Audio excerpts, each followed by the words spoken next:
Hi everyone, Jessica here and welcome back to my YouTube channel. So for today's video we're going to be making a Slimline Valentine's Day card. So I'm going to use a couple of different products for this card. So I've dug out one of the previous issues of Simply Cards and Papercraft. This is issue 210. So I'm going to be using the Love Heart stamp, and then I'm also using the nested lace heart dies from Hunkydory's Moonstone range. So we're going to do the stamping first of all. So this came, I think this magazine was sort of this time last year, I believe, because it was one of the first issues of this magazine that I actually got. So I did do a previous video using the embossing folder that came with it, but I didn't really use a stamp set if I'm honest. So the first thing I'm going to do is stamp 3 of these love hearts, and then I'm going to take one of those nested heart dies and then I'm going to cut this out, so it'll give this a really beautiful lace border.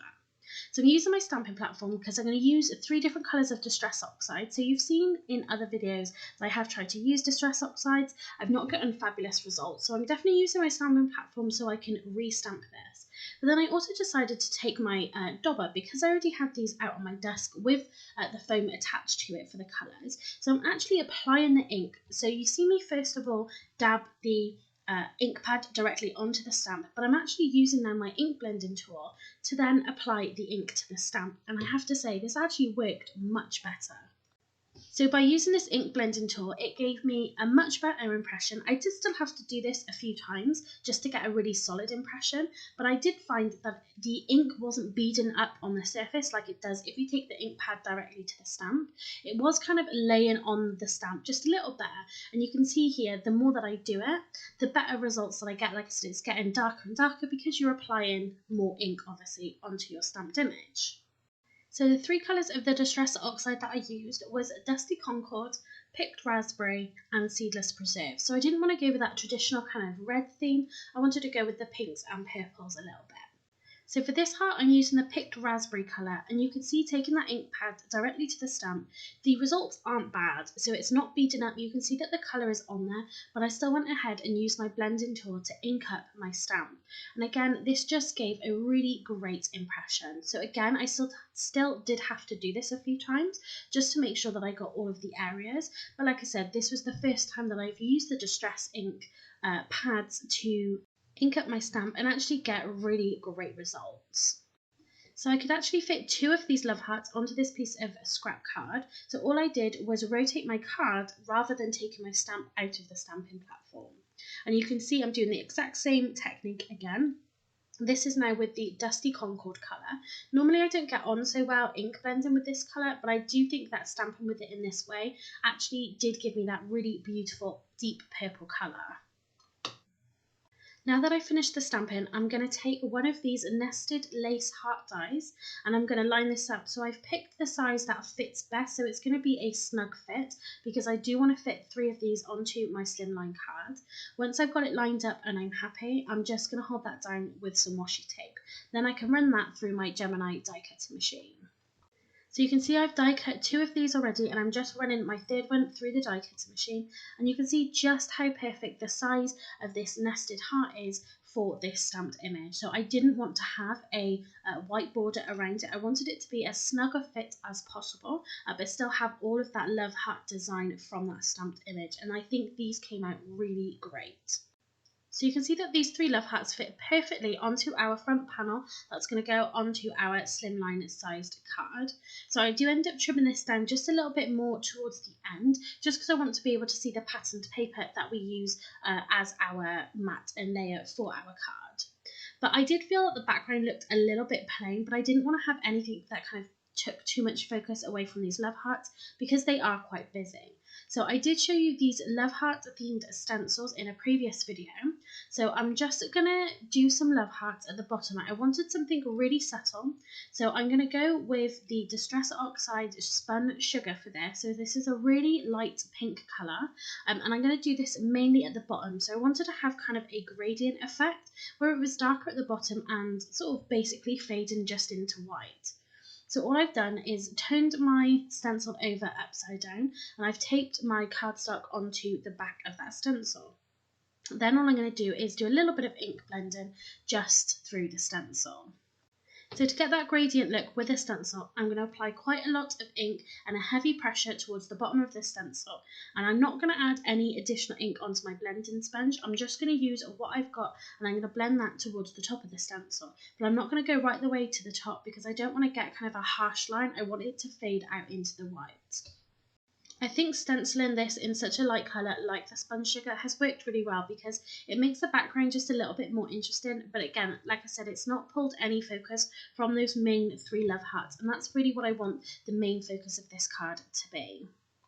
I'm going to take a sentiment from this Little Moments Sentiments die set, and this is by Hunkydory, and in here you've got the 3 sentiments and you have the actual sentiment itself, and then you have the shadow die as well, and I really love these. I think it helps pull focus into the sentiment and it means then it's not getting lost into your card. So the sentiment I'm going to pick for this card is Forever and Always because that's just perfect for the theme that we're going with. I'm going to be cutting the main words from some black cardstock, and then that shadow I'm going to cut from a piece of vellum. I wanted to add some dimension to my sentiment, so I'm actually going to be die cutting this 3 times and I'm going to stack them on top of each other. So the actual script for the main sentiment die, it's quite thin, it's really beautiful font, but it is on the thinner side. So what I'm going to do is something that I showed in a previous video, which was just a card making hack. So I do have adhesive sheets, but they are packed away at the moment. So I'm just going to take some double-sided tape and I'm just going to cover the back of these 3 black strips that I've cut. And that is then going to add some double-sided adhesive onto our words. When it's been die cut, it means it's going to be easier to stack them together. The only downside I would say with doing this particular hack with such a thin and small font is that you do end up having to sort of pick a lot of the bits off. If you did use proper adhesive sheets, obviously you're just picking off one main piece of sort of backing. This did take a little bit more time, like I said, just because the font and the words themselves are a lot smaller, but it's definitely saved on having to try and use any foam, getting messy with any sort of liquid glue, anything like that. And then I didn't want to sort of break or sort of disfigure the words by using then a dotty tape pen. So I run this through the die cutter machine 3 times, like I said, with that black cardstock, and you can see here that I'm just using my pokey tool just to help me get those smaller pieces of the release paper off the back of the double-sided tape. So again, this maybe is not the right time to use the double-sided tape, like I said, because it is just so fiddly. So you can see there where I've die cut across 2 pieces of the double-sided tape, means that then I have to go across each bit and pick it off. I wasn't really that bothered. I was sat listening to some music, so I was quite happy to do it. But if you definitely want to do something a little bit quicker, maybe this isn't quite the hack to do. So once I've taken all the backing off, it means that I can then attach this to the shadow that I've cut from the vellum cardstock. And I think this just gives it a really beautiful sort of subtle shadow, but again, it really highlights those words beautifully. So I think if you get the right combination of colours together for the main word die and then that shadow die, I think this can look really elegant. And I have seen loads of times crafters using the vellum as the shadow because it really does just help sort of make that sentiment stand out a lot more. But you can see just how easy it is to line up those words and that sentiment with that shadow die, because within seconds I've got that attached. And I just think that looks absolutely great. And that black again is just going to help it stand out against quite busy love hearts. I wanted to add a little bit of dimension onto the card, so I'm going to pop my love hearts onto some foam pads. And you can see this love heart here, I've obviously got some sort of ink blending on the back of this. So this was just scrap cardstock, so this was a project when I was making my Christmas cards, obviously Christmas just gone, and this was one that didn't work out. So rather than throwing this in the bin, I popped it into my scraps pile, and then I can use it for other projects. So if you do have any scraps, you know, with the other side is nice and clean and good, then of course you can use that. So I do tend to keep a lot of my scraps. I now have a box that I keep on my desk. I mainly keep my white scraps and any black cardstock that I just want to reach for, maybe to stamp a sentiment onto. I just keep that on a box on my desk, and I find that I use that a lot more than kind of putting it away in a drawer somewhere. So now that I've added the foam tape onto my love hearts, I'm just going to line them up just to make sure that I get the spacing right. Like I said earlier in the video, I do end up trimming this down because the patterned paper I use for my mats and layer, you couldn't really see a lot of it when I did my regular measurements for my mats and layers. So I wanted to be able to see more of that, so I do end up just trimming this down a little bit. But I'm just lining up my panel with the grids on my mat, and it means that I can kind of find the center point and make sure that I'm putting these down as equally as I can into the center of the card. So now I've got all of my hearts stuck down, but before I put my sentiment, I want to pick a backing paper for this card. So I wanted to have something that had a little bit more going on because I did still feel like my card was just a little bit plain, maybe a little bit too white. So I've picked up some papers that I had actually printed for free from the Simply Cards and Papercraft website. So I have shown these in a previous video, and it was in association with that magazine that sort of advertised these free papers. So I'm just going through the ones that I've printed and really just trying to find a design that I feel like goes with the theme of the card, and then also the sort of colours that I've already used. So I end up going with a really beautiful floral print, but as I've said already, I do end up trimming my panel down because I felt like you couldn't really see too much of the paper itself. So I went with this really beautiful floral pattern. So I felt like this went really nicely with the colours that I picked, and I felt like the type of flowers actually went really well with the love heart stamp that we used. It's kind of more of the basic sort of flower design, and I just felt like it went really nicely. Just to add, again, a little bit more interest, because the card is a little bit plainer maybe, I decided to round the corners. So this is something that I kind of forget that we can do. And sometimes I do think it makes quite a nice change to have those rounded corners rather than kind of traditionally having square corners. So I'm just taking this large corner punch and I'm just rounding the corners on both my card and then my patterned paper, and then I do end up doing this on my love heart panel as well. I'm going to use my purple tape pen to adhere down my patterned paper onto the card itself because I don't really need the dimension for this, and I'm just going to leave a really lovely border around the outside. And sometimes I do find it easier lining up my mat and layer with my actual card when I have those rounded corners. But you can see that I've put it more towards the bottom of the card. This was because I knew that I'd cut my card a little bit smaller, my patterned paper, sorry, a little bit smaller, mainly because the way that it's printed, it doesn't go right to the edge of an A4 sheet of paper. So I am just going to trim down my card base a little bit. So I am using my mini guillotine here. It is a little bit of a tight squeeze. Obviously, it's not designed for sort of thick pieces like this.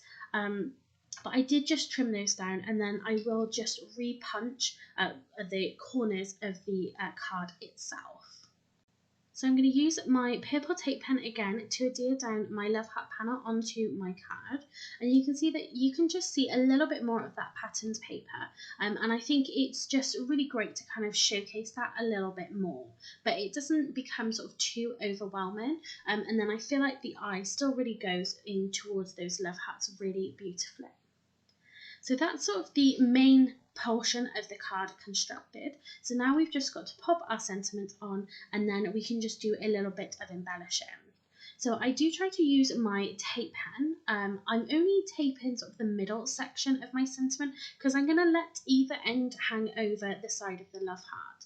So because I was taping this onto vellum, and because my sentiment was quite thick at this point, I did struggle a little bit just with my tape pen. But when it comes to things like vellum, the glue tends to be seen behind it. So it's a really great idea to make sure that if you are using something like clear glue, is to use that behind the actual lettering. But now I'm just going to place this into the centre of that love heart, and I really love that contrast of that black and against all of those really pretty colours. I think that goes really nicely. And now, like I said, we're just going to add some embellishments. So So I'm using the Dovecraft 3D Pull drops, and I've got a black and kind of a hot pink here. So I wanted to still obviously go in with the theme of the card, so that's why I picked up the pink, but I wanted those black to kind of accent then our black sentiment as well. So before I take it to my project, I'm just using a scrap piece of cardstock, and I'm just making sure that I've got no air. So a couple of times when I've used these and I've squeezed them the first time onto my project, and it's just kind of spat air out, and it has occasions sort of ruined my project a little bit. So I just use a scrap piece of cardstock, something that I find in my bin, and just make sure that that first bit of air is kind of taken out of the bottle. So I did use the clear version of these in my previous video, and I did say that I wanted to practice with these a little bit more. I'm quite interested in the Nouveau range because they've got, you know, quite a few different types, and I do really love sort of watching people use them. I'm not maybe a big bling person, but I do think the drops and these sort of embellishment drops do add something really beautiful just to finish a card off. So like I said in previous video, I'm not brilliant with the placement. So again, I want to keep practicing and use them and getting better and kind of, you know, picking the placements just a little better. Because I wonder now if I did those extra ones, it looks a little odd. Maybe I should have left it with the top left and the bottom right of that middle love heart, but I'm really happy still with how it turned out. So you can see here, like I did previously, I'm just tapping it onto a surface. So I'm using an ink pad here. So for the black dots, this worked really well and it flattened them out beautifully. Didn't work so well with the pink. I'm not 100% sure why, but I still do really love how this card came out. So that's it for this card. I really love how this has turned out. I think it's great to go back through your stash and pick up old products. So whether that's from previous magazines or just products that you just haven't used in a while, because they can still create really great cards when you combine those together. So that's it for this video. If you have enjoyed it, please give it a thumbs up because it really helps to support my channel. If you haven't subscribed, make sure you click that subscription button down below so you don't miss out on any future videos. So that's it for today. Thanks very much for watching and happy crafting.